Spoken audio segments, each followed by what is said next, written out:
Olá, vestibulandos da UFO. Olá, amantes da literatura. Então vamos analisar esse livro agora, que se chama Filho Eterno de Cristóvão Tesa.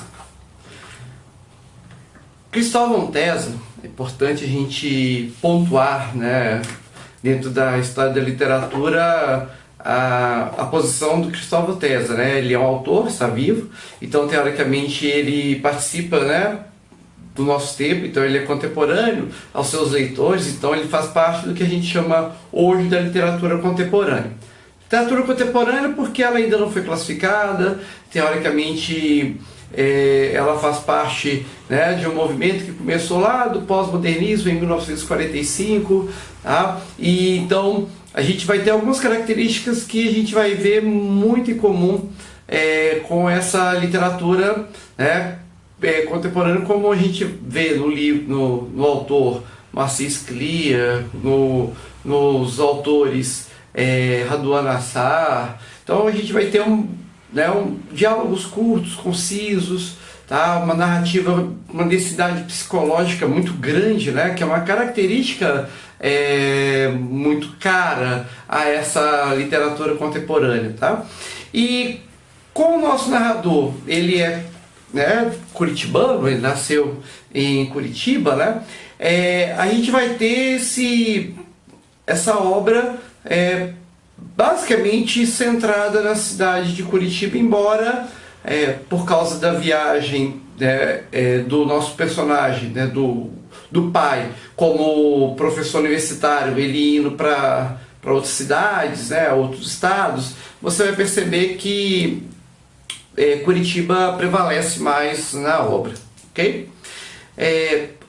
A história, o livro foi publicado em 2007, foi mais ou menos perto, né, na época que o Cristóvão Tesa, um pouco tempo depois que ele passa no concurso público, vai virar professor, e você vai encontrar esses fatos, né, dentro da história. Afinal de contas, é uma história que retrata a vida do Cristóvão Tesa sem que necessariamente seja uma narrativa em primeira pessoa, como é característica das autobiografias, né? O Cristóvão Tesa falando da sua própria vida, tá? Essa narrativa é feita em terceira pessoa. Depois a gente vai voltar, né, nesse assunto, e nós vamos trabalhar mais com esses elementos da narrativa, mas a gente chama isso de autoficção, né? Autoficção porque eu estou contando a minha história sem que eu me coloque, né, dentro dessa história.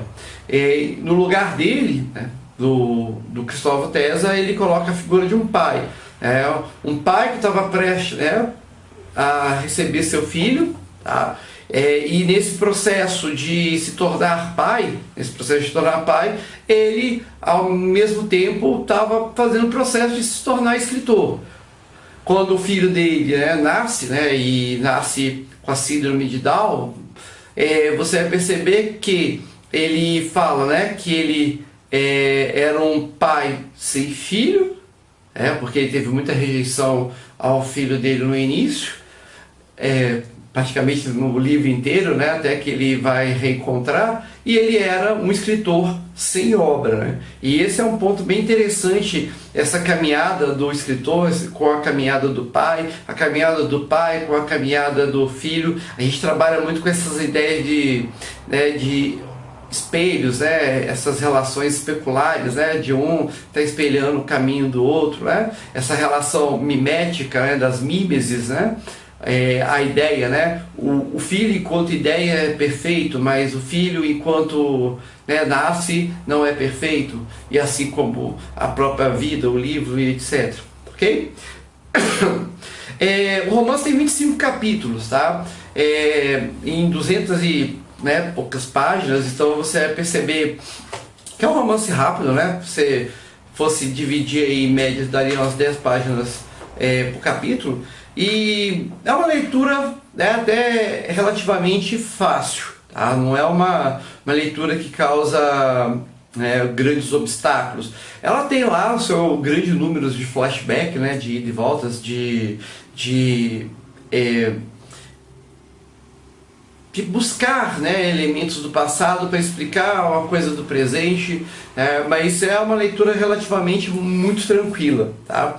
A gente vai ter uma mistura de tempo, né, que eu já comecei a falar, um tempo psicológico, né, dos flashbacks, né, que são algumas antecipações temporais daquilo que vai acontecer.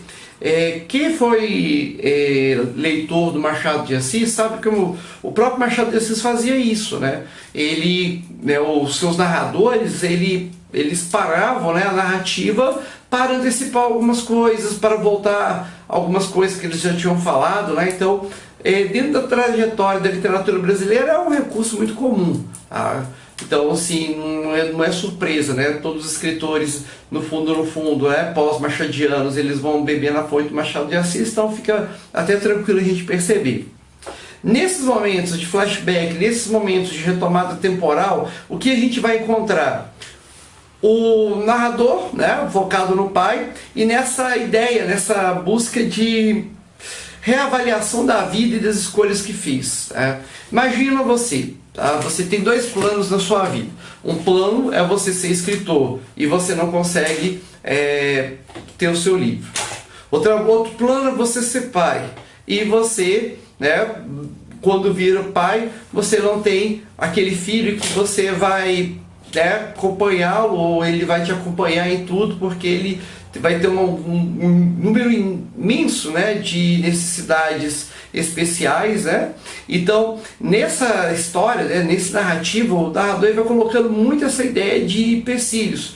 E diante disso, ele pensa, né, olha, era melhor eu não ter casado, e ele acaba até, o pai, né, separando da mãe, era melhor, né, o filho não sobrevivesse, tá? Então, essas ideias de escolhas, né? Você chega num ponto, você fala, olha, eu cheguei aqui, será que essa escolha é importante? É essa que eu deveria ter feito, né? Então, você vai ter esse questionamento. A gente pode até falar que o livro, de uma forma, né, até muito clara, é um acerto de conta do Cristóvão Tesa com seu filho, Felipe, né? Então ele vai mostrar, e eu acho que é até corajoso, acho que é corajoso por parte do Cristóvão Tesa, embora ele não use o eu no livro, né? Ele usa o pai, né? Um personagem que vai ser narrado em terceira pessoa, para falar, né, que ele rejeitou o filho. Quem teria essa coragem, né, de publicar uma obra, né, para contar que ele, né, no começo rejeitou o próprio filho, só, né, pelo simples fato dele ter uma síndrome de Down. Tá?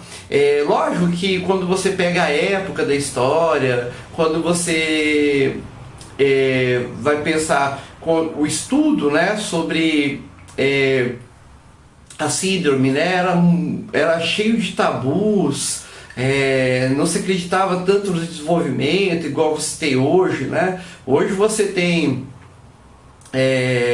né, adultos, né, ou jovens que nasceram com, né, a síndrome de Down, que, né, eles estão trabalhando, eles estão independentes. Então o passado era muito cheio de tabu, e isso, né, espantou muito, né, o pai.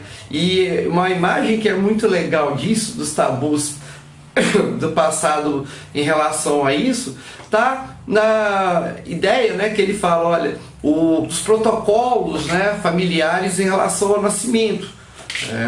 Então, eu já tive filho, né? Então, quando você vai na maternidade, vai lá todo mundo quer ver o bebê, todo mundo vai lá pro quarto, todo mundo espera o bebê. E no caso, né, do Felipe, né, e o pai e a mãe lá, eles acabam sozinhos, né? Porque diante, do filho, que aos olhos do pai não era perfeito, as pessoas não tinham, né, como falar, né, e foi acabando saindo por um até que ficam eles. E o pai, sem ter, né, habilidade, ser um escritor, né, ele não conseguia encontrar palavra para descrever o filho, ele vai chamar de pacotinho, aquilo, Ah, e é muito interessante isso né, no começo, porque a gente vai passar por uma espécie de transformação, né? E isso é bem legal, tá? Aceitação das diferenças, né? Então, eu acho que essa é uma característica bem legal da história.